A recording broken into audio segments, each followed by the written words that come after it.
मेरे जो अभी ससुर जी है, मेरे फादर इन लॉ, तो वो इतना ज़्यादा टेंशन में आ गए थे कि क्या हुआ, मतलब आर्मी की पूरी टीम आई है ऐसे करके।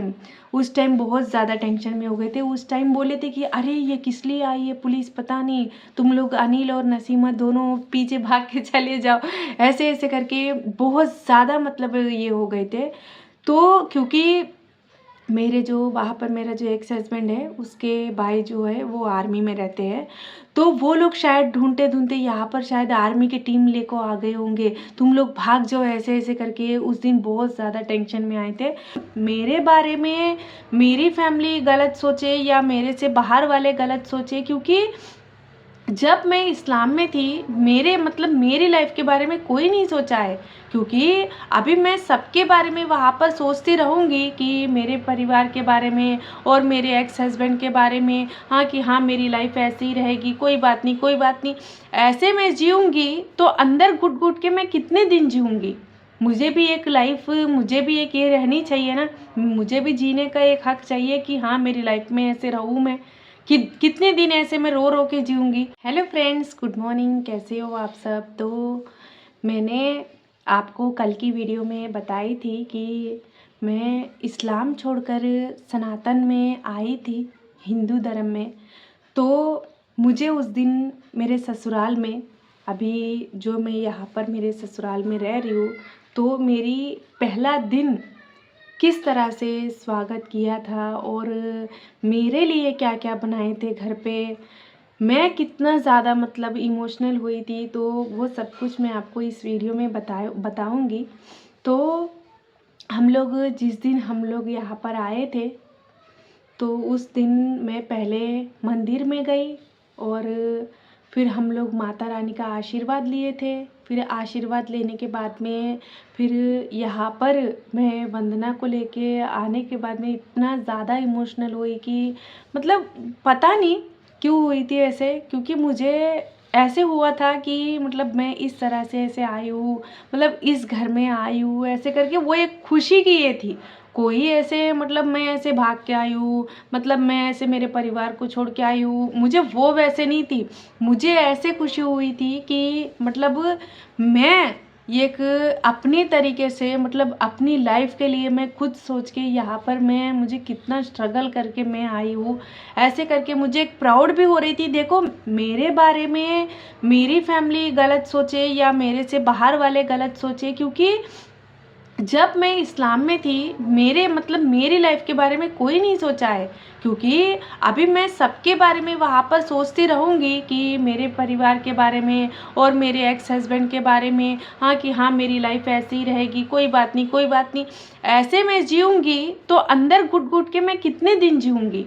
मुझे भी एक लाइफ, मुझे भी एक ये रहनी चाहिए ना, मुझे भी जीने का एक हक चाहिए कि हाँ मेरी लाइफ में ऐसे रहूँ मैं, कि कितने दिन ऐसे मैं रो रो के जीऊँगी।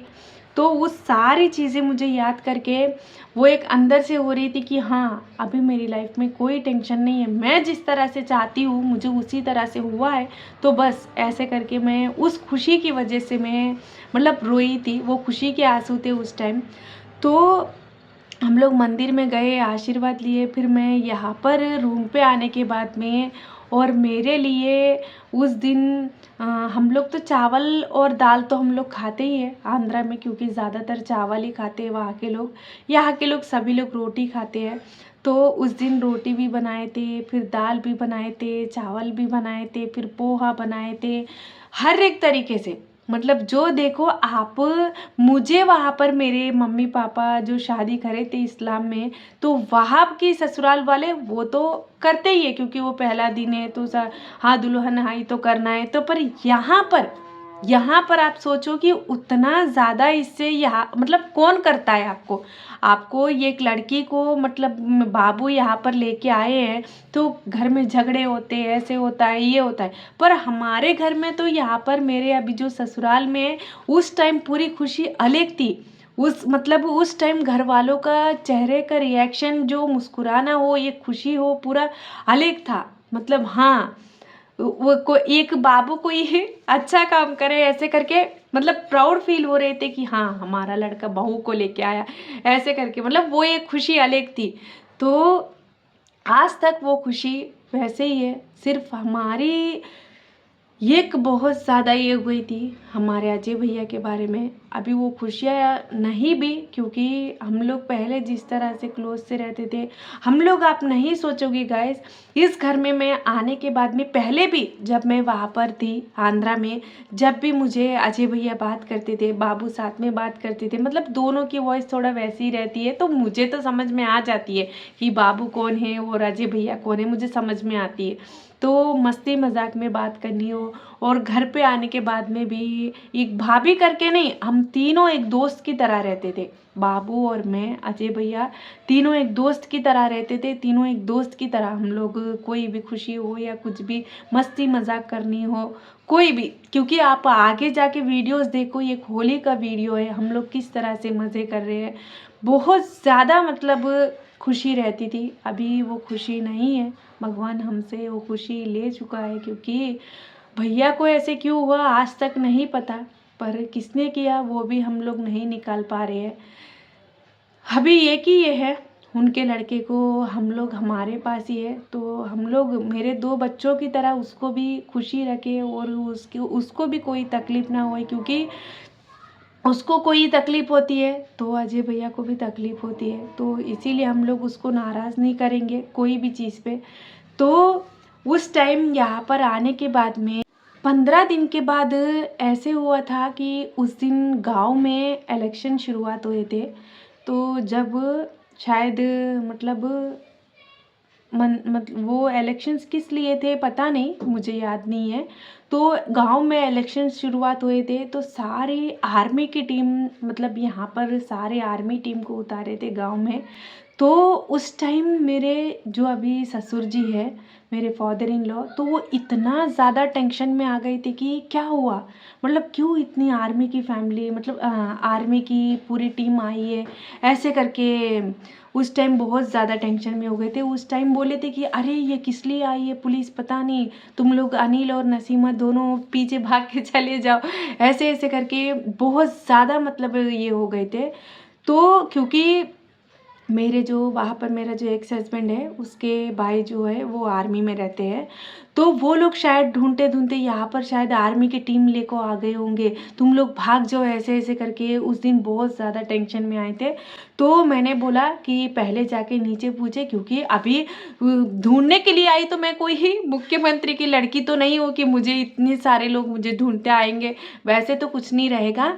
वो कोई ऐसे कोई काम, मतलब यहाँ पर कुछ काम हो गया या कुछ चल रहा होगा, तो इसीलिए वो लोग आए होंगे, एक बार आप लोग नीचे जाके पूछताछ करो। तो नीचे जाके पूछताछ करने के बाद में वो लोग आए थे, जो इलेक्शन टाइम हो रही थी। मुझे अभी भी बहुत ज़्यादा मतलब हंसी आती है, क्योंकि पापा जी उतना ज़्यादा टेंशन में हो गए थे, हमारे घर वाले सारे हंसी में लग गए थे कि पापा तुम क्या करे हो यार, ऐसे क्यों, ऐसे हमें टेंशन क्यों दिला रहे हो, जो भी आना है जिसको भी आना है आने दो, वो बोल रही है कि मैं जवाब दे लूँगी, तो तुम्हें क्या टेंशन हो रही है, ऐसे करके।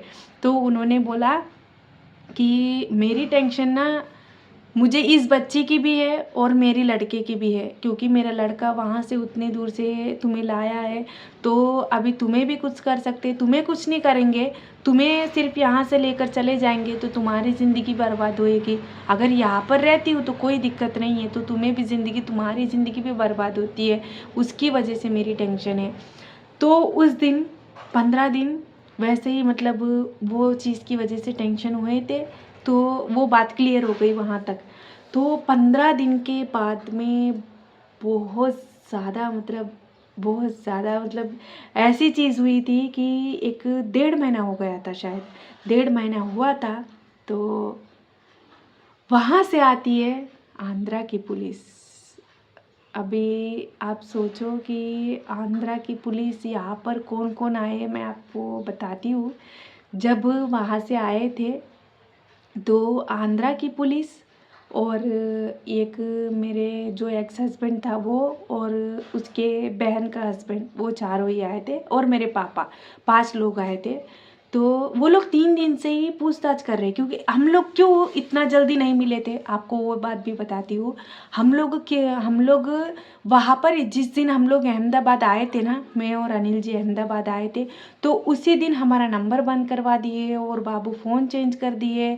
इसीलिए 1.5 महीने तक हम लोग नहीं मिले थे किसी को भी। वो उसके बाद में 1.5 महीने के बाद में कैसे मिले थे, पहले ही वो लोग कॉल रिकॉर्डिंग पूरा चेक करे होंगे, सब कुछ हुआ होगा, पर ज़्यादातर अनिल जी का भी नंबर दिखा है उसमें।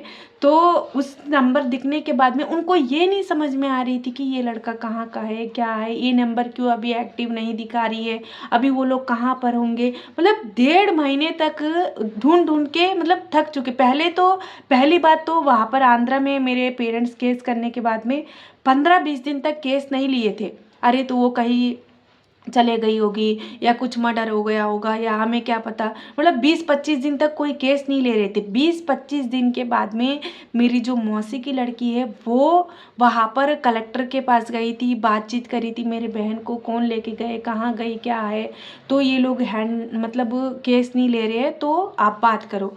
तो जब से जाके वो लोग केस हैंडल करे थे तब यहाँ पर पहुँचे थे। तो गांव में बोले कि हम लोग जिस दिन यहाँ पर पुलिस आई थी तो हम लोग को बोले थे कि ये लोग 3 दिन से ही चक्कर मार रहे हैं, पर हमें नहीं पता कि ये लड़के के लिए आ रहे हैं, हमें क्या पता है। हम लोग बोले थे कि यहाँ पर वैसे कोई लड़की नहीं आई है, ऐसे ऐसे करके हम लोग बोल रहे हैं। तो उस दिन वहाँ पर 3 दिन के बाद में उनको यहाँ पर हमारे घर पे आए थे। हम लोग, मैं अंदर बैठ के थी और बाबू जॉब पर जाके थे, फीवर था उनको बहुत ज़्यादा उस दिन। वो ठंड की मौसम ही है ऐसी, अभी जो ठंड चल रही है उस वही मौसम है। तो मैं अंदर बैठ के थी और एक पुलिस आया, यहाँ का ही गुजरात की पुलिस ही, पहले आके इन्फॉर्मेशन करी थी। तो अंदर आके पूछे कि नसीमा कौन है, मैंने बोला मैं ही हूँ। तो फिर बोला कि जब 2 आंध्रा की पुलिस और मेरे एक्स हस्बैंड के बहन का हस्बैंड वो आके जब मुझे पहचाना था कि हाँ यही लड़की है, तो उस दिन अंदर आके वो बोलने साथ ही मुझे हम लोग को अभी लेके गए सीधा। बाबू तो जॉब पर जाके, मैं अकेली हूँ, मुझे बोल रहा है कि तुम चढ़ जाओ अंदर, गाड़ी में चढ़ जाओ। मैंने बोला मैं जिसके साथ में आई हूँ उसी के साथ में ही मैं पुलिस स्टेशन आऊँगी, मैं अकेली नहीं आती, ऐसे करके मैं बोली थी। तो उसके बाद में बोला कि नहीं तुझे तो गाड़ी चढ़ना ही है, ऐसे करके मुझे उस दिन बहुत ज़्यादा बड़ी लंबी सीन हो गई थी। मैं आपको नेक्स्ट वीडियो में बताऊंगी, क्योंकि सब कुछ इसमें ही बता दूंगी तो फिर नेक्स्ट वीडियो का मज़ा नहीं रहेगा। तो इसीलिए ये वीडियो यहाँ तक ही रखते हैं। अच्छा लगा तो प्लीज़ लाइक करना, शेयर करना, हमारे चैनल को सब्सक्राइब नहीं करिए तो प्लीज़ सब्सक्राइब कर लेना।